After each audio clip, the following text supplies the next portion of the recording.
I'm Craig Kenneth, a relationship coach and a psychotherapist. Every relationship is different and every breakup is different. Work with me and you'll get professional help on your situation. And if you're in no contact, focused on personal growth, my workbook series, The Knowledge, will help you make changes like you've never made before. Available now at AskCraig.net.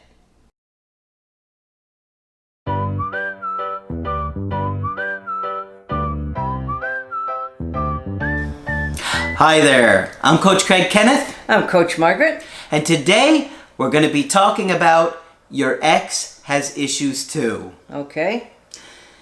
You know, I know that a lot of you guys that are going through a breakup feel like everything is your fault. You're examining your behavior. You're scrutinizing every little thing that you did wrong in the relationship. And if you're a woman, you're doing it even more. You think so? Absolutely. I guess part of the way women are socialized. And I realize that you get so caught in this cycle of what you did wrong and that you start to become depressed about it. And angry at yourself, which translates into depression. Yes, exactly. And so we're going to kind of help you realize today that your ex also has their own set of issues. Sure. And you both created the relationship together. Right. So no matter how it played out or for what reason it ended, your ex played a part of that as well. Mm-hmm. Right? Yep. Maybe they didn't communicate so well. Maybe they had unrealistic demands in the relationship. Mm-hmm. Maybe they didn't communicate well. It doesn't matter what the issue is. The point is that you were not two perfect people in the relationship. And there are no perfect people.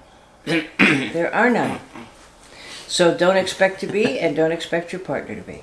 No, don't. We got a really nice email today that we wanted to share. I thought you guys would like this one. They said, "Hi coaches, I just wanted to thank you both again for all you do. I watch your videos daily, have both sets of your workbooks, and am making progress in them. Good. I have had 4 Skypes, most recently yesterday with yours truly, who made me feel 1,000,000 times better and amazes me with her insight. Oh, well, bless whoever this is. Yes. You both always say not to beat yourself up, but I was doing that all the time when I was first listening to you talk about how people with anxious attachment style act in relationships. And that is a huge eye-opener for a lot of people, Margaret. Yeah. When they realize that their anxiety has been causing them to do a lot of problematic behavior in the relationship. Clingy and controlling and all Manipulative, of those things. lashing out, self-absorbed. Yeah. That's what the anxiety does to us in many Yes, cases. it does. What do you mean you need 20 minutes to yourself? Where were you if you come home 10 minutes late? And now that you're looking at your childhood, you're realizing, wow, this is correlated. No wonder why I get so upset. No wonder I am so insecure. It wasn't easy to predict what was going to happen in my house, so I need to know where you've been. Yep. Because I'm not going through that anxiety again. Absolutely. That's why I fitted you with a GPS. That's right. Guys, by the way, do not use the GPS monitoring devices on your partners. And No. Margaret's laughing because how many times have we had people tell us this? We have had people tell us that. Desperately anxious people. And I can tell you, there have been many cases where the ex found out. Yeah. It almost seems like most cases, The ex finds out. they find out and then it blows up in their and face, they're right? not very we haven't heard a happy ending with that. No. But we do understand how people get that desperate. Yes, we do. But it's going to lead you down a bad path. Well, it's beyond stalking. I mean, there's some other word for it. I don't know what. We haven't- Controlling beyond belief. We haven't come up with it. Maybe we need No. a term for that. Yeah, we need a term for that. Let me go on. They said, I would cringe because you were describing me. I blame myself for my most recent breakup and was having a hard time getting over it. But after several talks with you both and learning more about myself, I realized that although I do have to work on my anxiety in relationships, as it can lead me to misinterpret behavior, I am also very attuned to red flags. I just often choose to ignore them when I'm not interpreting them, when I'm not misinterpreting them. Okay. Well, you're honest. God love you. Yeah.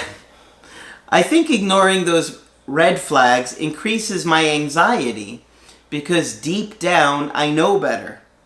I now see that although I made a lot of mistakes in my past relationship, that it was partly due to picking up on things that were actually important.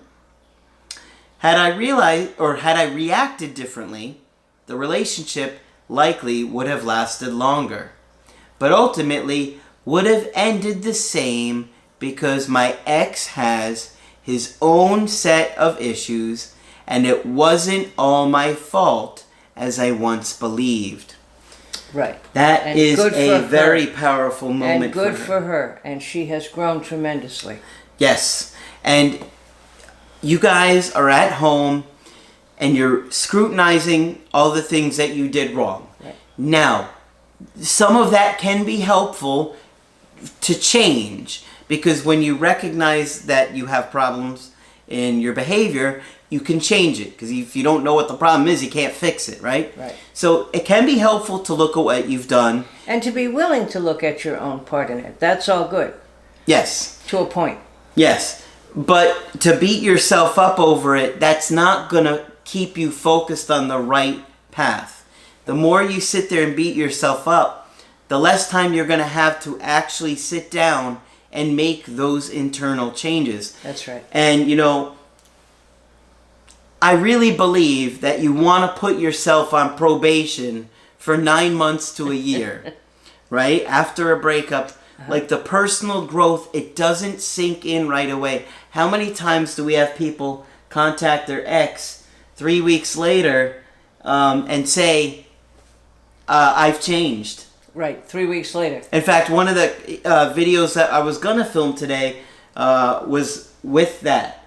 Somebody had literally broken up with somebody and 3 weeks later was like, I've changed. I'm different. No, you haven't, because we human beings can't change that fast. No. And if we could, that would be predictable. I remember wondering that when I was first in the business. Why is it so hard for people to change? Well, we can't have everyone walking around in a state of flux all the time. You know, business would never get done. Nothing would happen. Yeah. So it takes a while to change, and it's a process. It really does take, I think, close to a year. Yes, I think so too. Of real work. Real work. You know, Yes. and that's why I did workbooks. Right. I see people that try and do them all in like a week or two. No, they're meant for you to, you know, maybe work on them for 20 or 30 minutes every day. Yep. Just a little bit. You go through it, you review, you go back, you go forward, you go back. It's not easy for that information to sink in. You know, a lot of people say write a book. They tell me to write a book. But the problem for me is we forget most of the stuff we read. Yeah, we do. It's like 95% Right. of the stuff we Yep. read, we forget. Yep. So if you work it out, you write it out, and you look at it, and you can change your answers, and you go back and revamp them, Yes. that is how it really sinks in, and the real lasting change occurs. And, you know, when you're trying to learn something, it goes into your brain, and your brain has time to work on it. And sometimes your brain even works on it while you're asleep.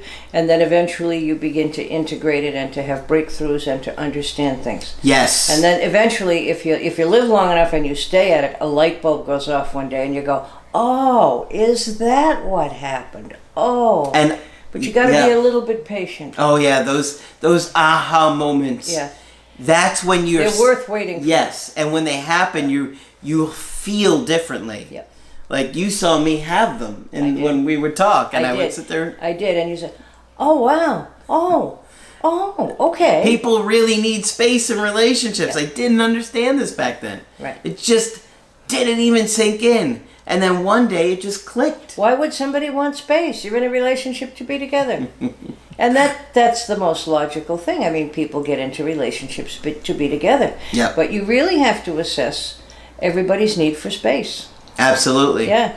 And based on how people attach is how much or how little space they're going to want. Right. Right? And how they're going to handle it. Yeah. Because secure people are able to communicate better, and they're able to tolerate too much closeness or too much distance. Better, yeah, Better, sure, yeah. So the more secure you become, the better you're going to be able to handle that, either for getting your ex back or for dating other people. And I get people who are shocked when I say sometimes it happens that partners can have very different needs for space and closeness, but it can be worked out. Well, how? You talk about it. You talk about it? You mean you can say that? Yes. Do you need a day a week to work on your hobby and think your own thoughts? Okay. You know. And the more you become secure and the more you work through the past issues of anxiety and being afraid of being alone, the more healthy you're going to be, where you're going to, go out with your friends, no problem. And you genuinely want them to have a good time. And you don't worry. But you have to believe that you're lovable for that to work. Yeah. And here's the other thing. If you came from a family that was into, although no family does it on purpose, but was into, kind of putting you down to try and straighten you out and teach you things, then that's where you learned how to beat yourself up. Okay? And you need to think about that. If you're going to beat yourself up, at least do it on your own. Don't repeat your parents' tactics. Yeah. Okay? Yeah, those but messages. If you're used to say, well, you messed up again, you always mess up, your grades aren't good enough, your cousin's more polite, on and on, then you get really good at it and you're seriously taught how to do it. Absolutely. And when people break up, they're kind of at their lowest point. But it's the point you need to love yourself the most and be good to yourself and be compassionate with yourself and help yourself get through it. Beating up will not help. Yeah. And even though you may have made mistakes in the relationship, your ex has their own set of issues. That's right. And they made a lot of mistakes. You own yours, and the other person needs to own theirs. I got a little bit more of this email All right. to share. They said, so, I am now viewing this as a learning experience. That's great. Great.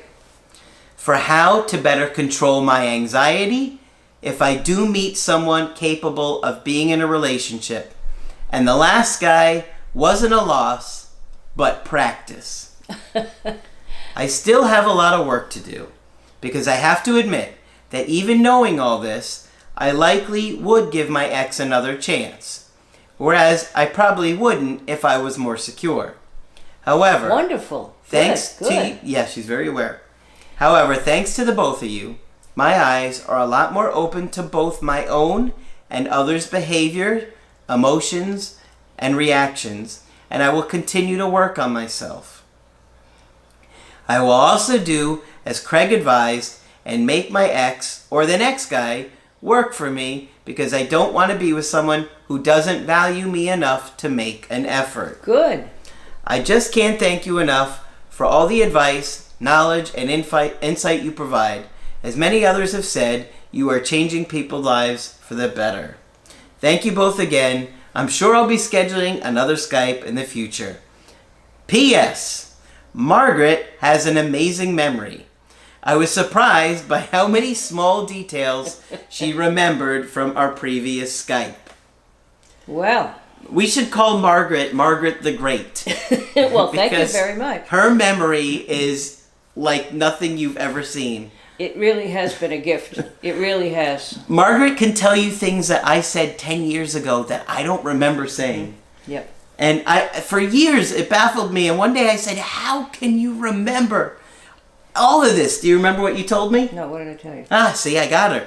What did I tell you? You said, I remember everything important that anyone has ever told me. If a real person, well, okay, I always took the job seriously, but if a real person that I have a relationship with shares something with me, chances are I will remember it. If I read it in a book, I wouldn't remember it as well. Yeah, that's what I mean. Absolutely, yeah. And she does. It's incredible. Every once in a while, too, I reread case records or go back and look at my records, so I've been known to cheat. Mm-hmm. So, I hope this video makes you feel a little bit better. I hope so, too. That you may not have been perfect, and you may have said things that you feel bad about or guilty about or ashamed of and wish you could take back or change. The best you can do is learn from those mistakes and to really work hard. Focus on who you want to become for either trying to get your ex back or for other people and do it for yourself. Because for yourself, ultimately. I like people to do it for themselves, but when they're stuck in this state, they're often just consumed with, I'm doing it only for my ex. Yeah, and that's okay if that's where you can start. That's where you can start, but eventually we always want you to get to the place where you're doing it for you, right? We all want to be the best people we can be. Absolutely. So, continue that personal growth and know that all this stuff that you're learning would blow your ex away if the opportunity presents itself. But even if it's not them, whoever you date will be blown away because they won't understand any of the stuff that you've learned. Yeah. And that puts you in a great position to be successful with whoever you're dating. Yes. Right? Absolutely. So, if you want to get our help personally, just go to my website, askcraig.net. Sign up for the coaching option that works best for you. I do email coaching and I do Skype. Margaret, of course, is here for Skype coaching. Yes, please sign up. I'll be happy to talk with you. Just click on Margaret on the top of the website to sign up with her. Make sure you subscribe to the channel. And that's it for this video. I'm Coach Craig Kenneth. I'm Coach Margaret. And we will talk with you soon.